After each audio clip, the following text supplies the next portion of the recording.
IPF is mostly confused with NSIP, and this is especially NSIP in the context of connective tissue disease. Because the imaging between IPF and NSIP can be close on the imaging, and the patients may have very similar features, especially crackles on lung auscultation, and suffer from dyspnea on exertion and sometimes finger clubbing.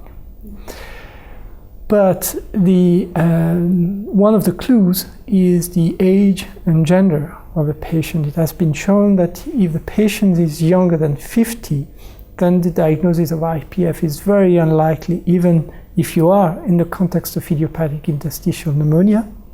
And on the other hand, if the patient is older than 70, especially if he's a male, especially if he's a smoker, then the diagnosis of IPF becomes very likely.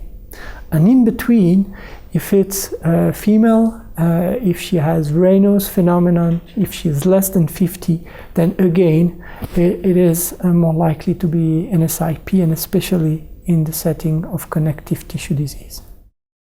The other differential diagnosis that is quite common, but the frequency depends on the area where you live, is hypersensitivity pneumonitis, HP.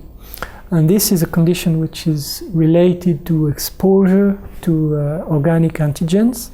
And sometimes it's very easy to diagnose because you just ask to the patient if he has birds at home or what type of job he's doing. And if he's if he's a farmer or if he's working on cheese, on fungus and so on, it might be easy to suspect this diagnosis, but very often the exposure is much more hidden and difficult to suspect, especially, for example, domestic fungus exposure, or if he has a jacuzzi at home or going to the jacuzzi somewhere.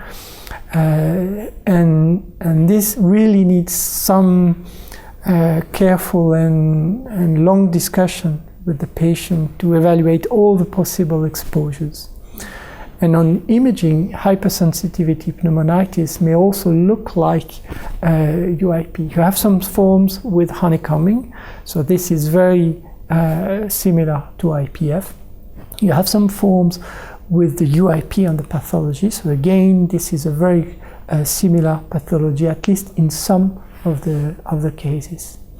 And also, in common cases, HP has on imaging some traction bronchiectasis in addition with reticulation, and this may be very close to what you see in some possible UIP features of IPF. Once we know it's idiopathic interstitial pneumonia, we have to separate IPF from the non-IPF diagnosis.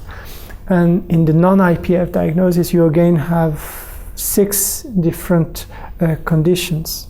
But really the important step is the difference between IPF and the other ones, especially non-specific interstitial pneumonia, NSIP, because there is a major difference in the long-term prognosis and also in management and treatment between IPF and NSIP.